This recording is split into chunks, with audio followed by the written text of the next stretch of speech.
tan skin, and red wings that glowed with a golden sheen in the sunlight as a cloud shifted for a moment to let the light through.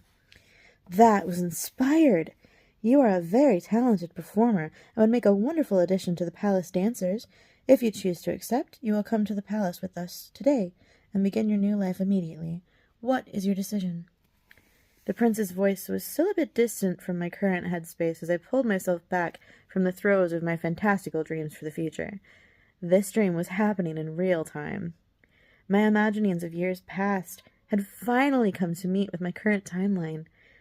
I accept your offer, Your Highness.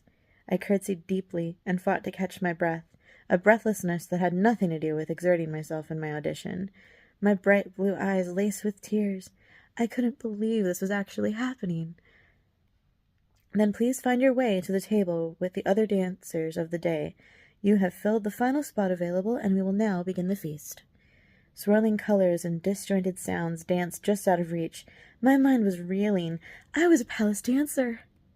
I walked to my seat, the last seat available at the small round table just off the main table where the royal family sat.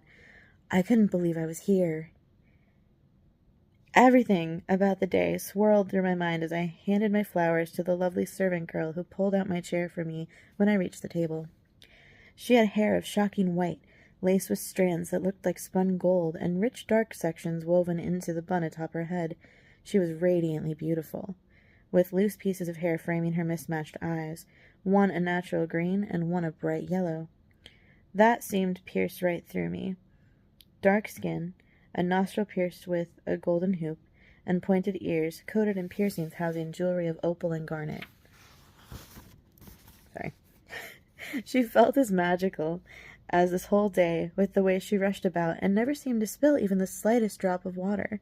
I wondered about who she was as I began to catch up with the small talk between the other dancers at my table. And the captain of the Prince's Royal Guard is named Andelt. He's the one with the silver snake tattoos on his wings. For some reason I felt a sense of dread when I looked at Andelt. Perhaps it was just because he was in such a position of power, and I knew not to test that dynamic. Or perhaps it was his chin-length golden hair and striking blue eyes. He was pretty, there was no denying that. It hadn't hit me yet, not really, but I had done it. I was going to see the world and live the life I had worked so hard for. That could have been another reason I recoiled from Andelt. Being in the presence of a captain of the Royal Guard meant that this was all real. I would eat this meal, and then be on the way to the palace. Carrots had never tasted so good.